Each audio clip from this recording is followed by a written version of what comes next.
আমার স্বামী অক্ষম, উনি কখনো আমায় মাতৃত্বের সুখ দিতে পারবেন না। কথাটা জানার পর আমি যেন থমকে আছি। বিয়ের কিছুদিন পরে জানতে পারলাম এই সত্যটা। এত রাতে উনি আমাকে সাজিয়ে ওনার ছোট ভাইয়ের হাতে তুলে দিচ্ছেন শুধু একটা সন্তান পাওয়ার আশায়। আমি অনুরাধা, আমার স্বামী আমার অফিসের বস প্রিয়ম চৌধুরী। ভালোবেসে বিয়ে করেছিলাম ওনাকে আমি। উনি হচ্ছেন এই শহরের অনেক বড় একজন বিজনেসম্যান, এক নামে সবাই ওনাকে চেনে। আমি কয়েকদিন চাকরিতে গেলে প্রায় প্রতিদিনই ওনার ভাই আমাকে ডিস্টার্ব করতে শুরু করে। তার কুনজরে পড়ে যাই আমি। নিয়োগ পাই ওনার ভাইয়ের পার্সোনাল অ্যাসিস্ট্যান্ট হিসাবে। অফিসে বিভিন্ন মেয়ের সাথে তার অবৈধ সম্পর্ক ছিল। সে আমাকেও নানান রকম প্রলোভন দেখালো, কিন্তু আমি সাড়া দিলাম না। উনি বিজনেসের কাজে কিছুদিন দেশের বাইরে ছিল। সেদিনই যখন ফিরলেন, নিজের চোখে আমাকে ভাইয়ের হাতে লাঞ্ছিত হতে দেখে ভাইকে ধমক দিয়ে বললেন অফিসে আর না আসতে। তারপর আমাকে ওনার নিজের অ্যাসিস্ট্যান্ট করে নিলেন। তুমি এখন থেকে আমাকেই অ্যাসিস্ট করবে, ভয় নেই, ও আর অফিসে আসবে না। থ্যাঙ্কস। আমার কাজের প্রতি এত আগ্রহ আর সততা দেখে উনি আমায় ভালোবেসে প্রপোজ করে বসলেন। দেখো রূপা, আমি তোমাকে খুব পছন্দ করি, তোমাকে বিয়ে করতে চাই। তুমি কি আমার জীবন সঙ্গিনী হবে? ওনার মতন একটা ভালো মানুষকে না বলতে পারলাম না তখন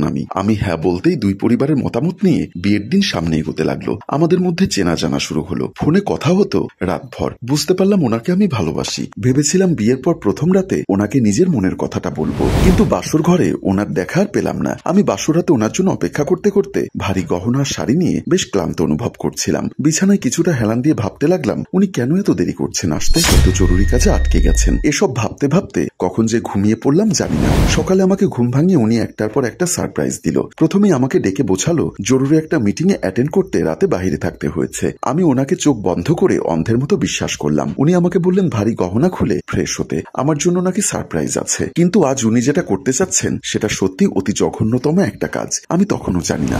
উনি রাতে আমাকে হাত ধরে নিয়ে এসে উনি ওনার ছোট ভাই নাহিদের রুমের দরজায় নক করলো। আমার হাত পা এখন থরথর করে কাঁপছে, মাথায় কিছু আসছে না। কি করব? আমার স্বামী যেমন জঘন্য একটা কাজ করতে চাইবে আমি কখনো কল্পনায়ও ভাবতে পারিনি। দরজা খুলতেই প্রথমে নাহিদ আমাকে দেখে একটা শয়তানি হাসি হাসলো। ছেলেটাকে দেখে মোটেও আমার স্বামীর থেকে ছোট মনে হয় না। প্রথম দেখায় কেউ বলবে না ও আমার স্বামীর ছোট ভাই। নাহিদ তারপর আমার হাত ধরে একটানে রুমের মধ্যে নিয়ে যেতে চাইলো। আমি চিৎকার করলাম। আমার স্বামী বলল মুখ বন্ধ করতে। নাহিদ মুখ বন্ধ করতে চাইলে আমি বলে উঠলাম এসব করে লাভ কি? তিনি আমার সাথে চোখ মেলাতে পারছেন না, তাই অন্যদিকে তাকিয়ে উনি বলে উঠলেন এসবের দরকার আছে অনুরাধা, তোমাকে আমি খুব ভালোবাসি, কিন্তু একটা সন্তান আমার চাই। আমার সব আছে, টাকা, সম্মান, ধন, দৌলত সব, কিন্তু এগুলো ভোগ করার জন্য একটা সন্তান আমার চাই। আমি বাবা হতে পারবো না তো কি হয়েছে? আমার ভাই তো আছে। নাহিদের শরীরে আমার বংশের রক্ত বইছে, তাই ও পারবে আমাকে সন্তান দিতে। জানি তোমার কষ্ট হবে, কিন্তু আমার কিছু করার নেই। আমারও কষ্ট হচ্ছে, আমার জন্য একটু কষ্ট সহ্য করো অনুরাধা। আমি কিছু বলতে যাব, নাহিদ আমার মুখ হাত দিয়ে চেপে ধরতে চাইলো। তখন আমি ওর হাতে একটা কামড় বসিয়ে দিলাম। নাহিদ রেগে গেল।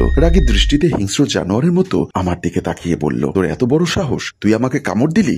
ভালোবেসে আদর দিতে চেয়েছিলাম, এখন দেখ কি করি তোর সাথে। বলেই আমাকে একটা ধাক্কা দিল। আমি ওর রুমে চলে গেলাম। রুমে প্রবেশ করে আমার দিকে আগাতে লাগলো নাহিদ। আমি মাথা ঝাঁকিয়ে না বলে পেছনে সরতে লাগলাম। নাহিদ আগাচ্ছে, আমি পেছচ্ছি। পেছনে সরতে সরতে দেওয়ালের সাথে পিঠ ঠেকলে নাহিদ এসে আমার শাড়ির আঁচলটাতে হাত রাখলো। আমি ভয়ে কাঁধ ঘুরিয়ে আমার হাতের কাছে একটা মদের বোতল দেখতে পেলাম। আস্তে করে বোতলটা উঠালাম। আমি আঁচলে টান পড়ার আগে নাহিদের মাথায় সজোরে আঘাত বসাতে লাগলাম। নাহিদ চিৎকার করতে করতে ঢলে পড়লো মাটিতে। আমি ছুটে গিয়ে দরজাটা খুলে দিলাম। আমার স্বামী এগিয়ে আসলেন, কিন্তু তিনি আমাকে পাশ কেটে ছুটে গেলেন নাহিদের কাছে। নাহিদ নিচে পড়ে কাতরাচ্ছে, মাথা ফেটে রক্ত বের হচ্ছে। উনি বললেন অনু, ওকে ধরো, নাহিদকে হসপিটালে নিয়ে যেতে হবে।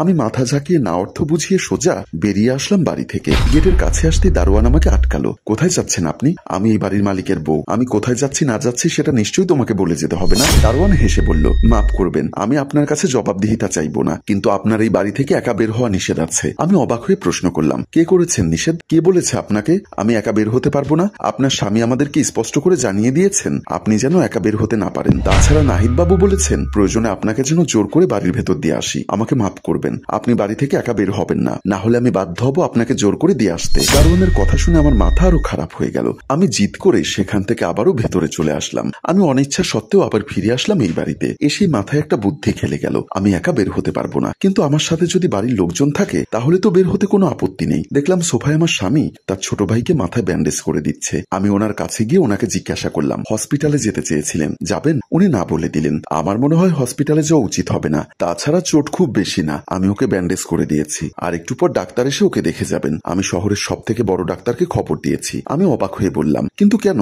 আপনি নিজেই তো একটু আগে বললেন হসপিটালে নিয়ে যাবেন। নাহিদ আমার দিকে রাগে কটমট করে চেয়ে আছে। আমার স্বামী আবার বললেন হসপিটালে গেলে ব্যাপারটা জানাজানি হতে পারে, আমাদের বাড়ির মান সম্মানের প্রশ্ন, নিউজের হেডলাইন হয়ে যাবে এটা, আমাদের পরিবারের এতদিনের উপার্জিত সুনাম কামে দাগ লেগে যাবে। আমার উপর রাগলেন না, কিন্তু দাঁড়িয়ে বললেন, তুমি এই কাজটা ভালো করনি। এখন তোমাকেই নাহিদের সেবা করে তুলতে হবে, যতদিন না নাহিদ পুরোপুরি সুস্থ হয় আর ওনার উদ্দেশ্য সফল না হয়। আমি মনমরা হয়ে বেলকনিতে দাঁড়িয়েছিলাম। এটা সেই রুমের বেলকনি যেখানে কাল রাতে আমি অপেক্ষা করছিলাম অনেক স্বপ্ন আর আশা নিয়ে। আমার থেকে বেশ কিছুটা দূরে উনি মেইন দরজার সামনে পায়চারি করছেন। ছোট ভাইয়ের সামান্য মাথা ফেটে গেছে বলে এতটা চিন্তিত, আর আমি যে এদিকে ভেতরে ভেতরে মরে যাচ্ছি একটা বারও খোঁজ নিলেন না, একবারও আমার সাথে কথা বললেন না। ডাক্তার আসলো, তিনি ডাক্তারকে নাহিদের রুমে নিয়ে না গিয়ে ড্রয়িং রুমে নিয়ে গেলেন। আমি বিষয়টাতে বেশ অবাক হলাম। মানুষটা এতক্ষণ ছোট ভাইয়ের সুস্থতার জন্য এত টেনশন করছিল, তাহলে এখন ডাক্তার আসার পর তাকে ছোট ভাইয়ের কাছে নিয়ে না গিয়ে ড্রয়িং রুমে কেন নিয়ে গেল? আমার কৌতূহল আরো বেড়ে গেল। সিদ্ধান্ত নিলাম ওনার কথা শুনবো। আমি যখন ড্রয়িং রুমের সামনে পর্দার আড়ালে এসে দাঁড়ালাম, দেখলাম উনি ডাক্তারকে হাত জোর করে বললেন, যত টাকা লাগে আপনাকে আমি দিব।